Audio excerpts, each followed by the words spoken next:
আসসালামু আলাইকুম আরহামতুল্লাহি আবরকাতু।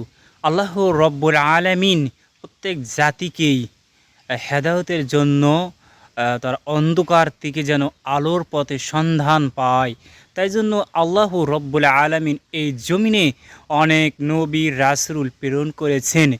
যারা ইহুদি ও খ্রিস্টান ও বৌদ্ধ তাদেরকেও তাদের মধ্যেও নবী রাসূল আল্লাহ রব্বুল আলামিন প্রেরিত করেছেন।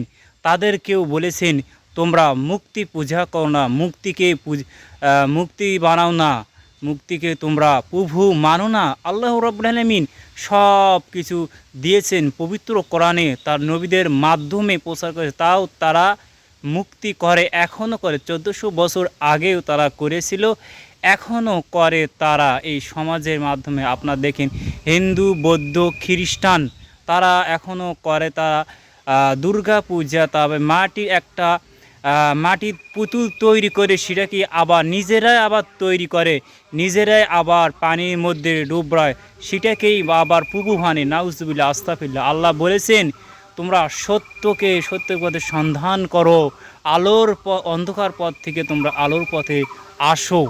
এটাই তাদের উদ্দেশ্য ছিল, পয়গম্বর উদ্দেশ্য ছিল আল্লাহ রব্বুল আলামিনের পথে যেন সঠিক পথে চলে। তারা তো ভুল পথে আছে, তারা মুক্তি করে, তারা বিভিন্ন সাংস্কৃতিক তারা পালন করে, তারা অনেক কিছু নিয়ম এই সমাজে পালন করে।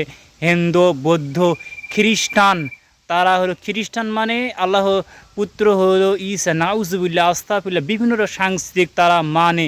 হিন্দুরা তারা মুক্তিকেই মানে খোদা, নাউজুবিল্লাহ। আল্লাহ রব্বুল আলামিন ইসলামের দাওয়াত দিয়েছেন নবীদের মাধ্যমে। তারা বোঝে না, তারা ডানপন্থী হলে জান্নাতে যাবে, বামপন্থী হলে জাহান্নামে যাবে। আল্লাহ রব্বুল আলামিন তাদেরকে দাওয়াত দিয়েছেন, তারা কিছু মানুষ মেনেছে আর কিছু মানুষ মানে নাই।